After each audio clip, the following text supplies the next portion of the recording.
இந்த மழையை விட, புயலை விட, கொரோனா என்ற பெருந்தொற்றை விட இந்தியாவுக்கான மிகப்பெரிய அச்சுறுத்தலுக்கு பெயர் பிஜேபி என்ற ஒன்றியத்தை ஆளக்கூடிய மோடி அரசு. இப்ப இதெல்லாம் பிரச்சனையா, அது பிரச்சனையான்னு கேட்டீங்கன்னா இது எல்லாம் நமக்கான தனிப்பட்ட பிரச்சனை. ஆனால் ஒரு இந்தியா என்ற துணை கண்டத்தை புரிகிற மாதிரி சொல்லணும்னா, இந்தியா என்ற ஒரு நாட்டை வித்து தின்று தனி மனிதர்களாக இருக்கக்கூடிய நம்மை நாசப்படுத்துவதற்கு, தமிழ்நாட்டுக்குள்ள வர்றதுக்கு மோடி வகையராக்கள் துடிச்சுக்கிட்டு இருக்காங்க. இன்னொரு பக்கம் எடப்பாடி போகக்கூடிய பயணத்தில் கல்விக்கு எதிராக பேசுகிறார், முதல்வருக்கு எதிராக பேசுகிறார். ஏன் பேசுறாரு அதை மட்டும் புரிஞ்சுக்கலாம். தலைப்பு என்ன பார்த்திருப்பீங்களா டிவியில? தமிழகத்தை காப்போம். பரவாயில்ல, கை தட்டுங்க. யாருக்கும் தெரியல, அவர் பயணம் போய்கிட்டு இருக்கிறதே யாராவது வந்து சொன்னாதான் தெரியுதுன்ற அளவிற்கு இந்த பகுதி மக்கள் தெளிவானவர்களாக இருக்கிறீர்கள். அதற்கே முதலில் எங்களுடைய பாராட்டுக்கள். ஏன் தெரியுமா நீங்க அதை கண்டுக்கல? உங்க எல்லாருக்கும் என்ன தெரியும்னா, தமிழ்நாட்டை நீ என்னத்தை காப்பாத்துறது, உங்ககிட்ட இருந்து எங்களை காப்பாத்துற முதல்வர் முத்துவேல் கருணாநிதி ஸ்டாலின் தானே ஆல்ரெடி ஆட்சியில் இருக்காரு. நீ என்னத்தப்பா வந்து தனியா வேற காப்பாத்துறது? இப்ப அவர் போற பயணத்துக்கு பெயர் தமிழகத்தை காப்போம், தமிழ்நாட்டை மீட்போமா. ஆனா ஒரிஜினலா என்னன்னா, ஆட்டைய போட்டதை காப்போம், அதிமுகவை மீட்போம் அப்படின்னா அவர் பயணம் போக முடியும். ஒட்டுமொத்தமாக அண்ணா திராவிட முன்னேற்ற கழகத்தை இன்றைக்கு அடகு வைத்து விட்டார்கள். யாராவது ஒருத்தர் அதிமுகவின் தீவிர அபிமானி, பிடிச்சா எனக்கு எம்ஜிஆர் தான் பிடிக்கும்னு இருந்தீங்கன்னு வச்சுக்கோங்க, நீங்க யாருக்கு ஓட்டு போடணும்னா எம்ஜிஆரை மட்டுமல்ல, அம்மையார் ஜெயலலிதாவையும் சேர்த்து அவர்கள் பெயரில் பல்கலைக்கழகத்தை, அவர் பல்கலைக்கழகத்திற்கு அவர்களுடைய பெயரை வைப்பதற்கு முயற்சி எடுத்த முத்துவேல் கருணாநிதி ஸ்டாலின் என்ற முதலமைச்சருக்கு தான் நீங்களும் ஓட்டு போடும். எல்லா பக்கமும் ஆபத்து சூழ்ந்து நிற்கிற போது பிஜேபி போய் வீடு வீடா, வாசல் வாசலா உறுப்பினர் சேர்க்கை நடத்தலான்னு போயிருக்காங்க. அதில் ஒருத்தர் சொன்னதை மட்டும் நான் சொல்லிட்டு முடிக்கிறேன். அவர் பாவம் ரொம்ப வயசானவர், பிஜேபிக்கார் போல, பிஜேபி நம்பி ஏமாந்தவர் போல. டிவியில் பார்த்துருப்பீங்க போல, சிரிக்கிறீங்க. அவங்க தலைவர், தமிழ்நாட்டின் தலைவர் நயினார் நாகேந்திரன்ட்ட போய் சொல்கிறார், இப்படி வச்சுக்கிட்டு, அண்ணே போனால் எலெக்ஷனில் நின்னா உனக்கு சோறு போடுறோம்ப்பா, ஆனால் ஓட்டு போட முடியாதுன்றாங்கண்ணே அப்படின்றாரு. கேமராவை ஆஃப் பண்ணுன்னு பயப்படுறாங்க. இதில் உங்களுக்கு ஏதாவது புரிஞ்சா? தெளிவாக சொல்கிறேன். பிஜேபியிலேருந்து தமிழ்நாட்டில் கவுன்சிலர் ஆகணும்னு நினச்சா கூட அந்த ஊர் மக்கள் உங்களை மாதிரி தெளிவாக என்ன சொல்கிறாங்கன்னா, வேணும்னா 3 வேளை சோறு போடுறோம், ஆனால் ஓட்டு உனக்கு போட முடியாது, உதயசூரியனுக்கு தான் போடணுன்றாங்க. அதுக்கு என்ன தெரியுமா அர்த்தம்?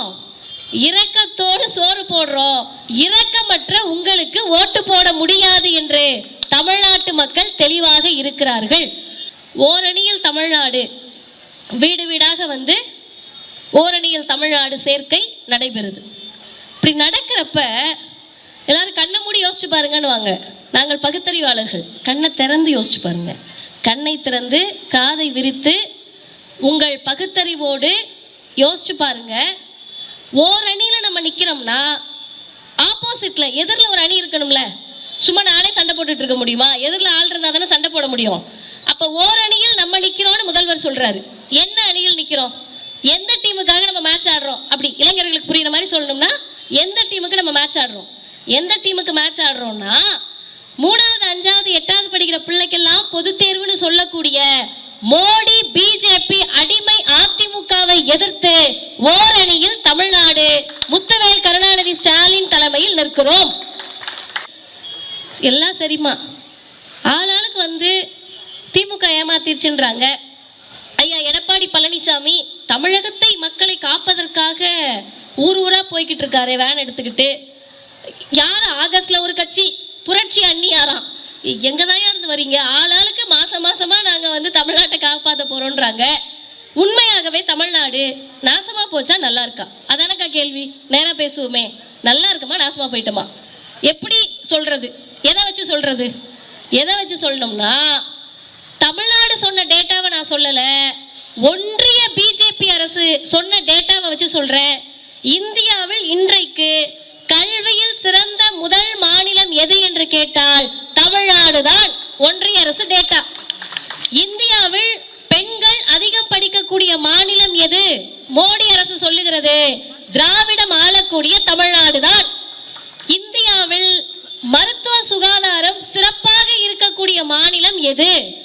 பிஜேபி சர்வே சொல்லுது, ஒன்றிய அரசினுடைய டேட்டா சொல்லுது, திராவிடம் ஆளக்கூடிய தமிழ்நாடு தான். ஒண்ணு வேண்டாம், உங்களுக்கு தெரிஞ்ச செய்தியை சொல்றேனே. நான் சைதாப்பேட்டையில இருந்து தான் வரேன். சைதாப்பேட்டையில இருந்து கிண்டி போறோம்லக்கா, அந்த ரோட்ல கலைஞர் நூற்றாண்டு பல்நோக்கு மருத்துவமனையை தமிழ்நாட்டினுடைய முதலமைச்சர் ஏற்படுத்தி இருக்கிறார். அந்த மருத்துவமனையை என்னைக்காவது சும்மா நீங்க இருக்கிறப்ப பிக்னிக் மாதிரியே கூட்டிட்டு போய் பிள்ளைகளை ரோட்ல காட்டிட்டு போகலாம். அப்படி இருக்கு இடம். அந்த இடத்த யாரு வாயை பிளந்து பார்த்தா தெரியுமா? ஏதோ பஞ்சம் பிள்ளைக்கு கூட வழி இல்லாமல் ஏதோ ஒரு நாட்டில் கஷ்டப்பட்டு வந்தவங்க கிடையாது. பாரதம், ஆரியம், இந்தியா, மோடி, குஜராத் மாடல் அப்படி பேசின மோடி ஆண்ட குஜராத்திலிருந்து வந்த மருத்துவர்கள், நான் சொல்றது டேட்டா, யூடியூப்ல போய் பார்த்தீங்கன்னா இருக்கும்.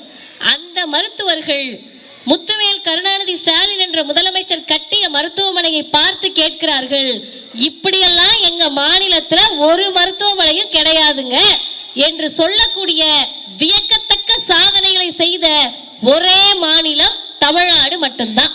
நினைத்து நினைத்து நாங்கள் வியந்து பார்க்கிறோம். யாராவது ஒரு முதலமைச்சர், எதிர்கட்சி வருவாங்க வீடு வீடா, ஏமா இந்த ஆட்சி சரியில்லை, எங்களுக்கு அடுத்த தடவை ஓட்டு போட்டுருங்கன்னு அப்படி சொல்லி வருவாங்க.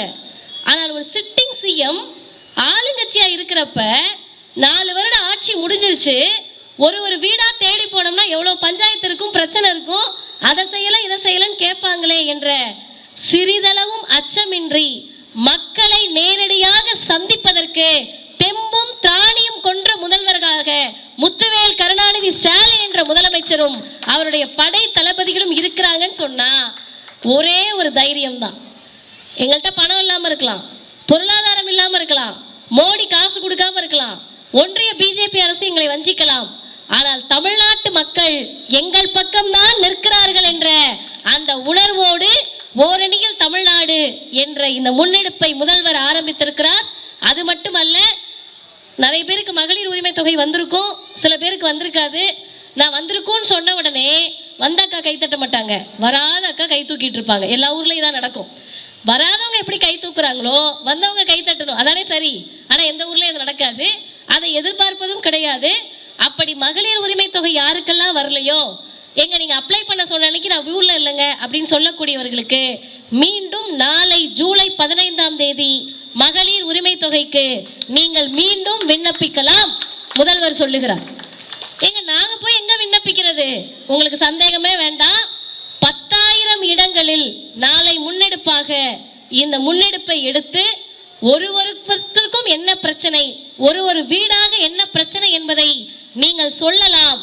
நான் தலைவர் என்ற இடத்தை கடந்து, முதல்வர் என்ற இடத்தை கடந்து தமிழ்நாட்டை காத்து நிற்கக்கூடிய தலைவராக உங்கள் பக்கம் நிற்பேன் என்று சொல்லக்கூடிய நெஞ்சுரம் மிக்க, துணிச்சல் மிக்க, சுயமரியாதை மிக்க, முதுகெலும்பு மிக்க, மோடி சர்க்காரை எதிர்த்து நிற்பதற்கான அனைத்து விதமான நெஞ்சுரத்தையும் பெற்ற முத்துவேல் கருணாநிதி ஸ்டாலின் என்ற முதலமைச்சர் தான் 2026 வெல்வார் என்ற செய்தியை சொல்லி நிறைவு செய்கிறேன்.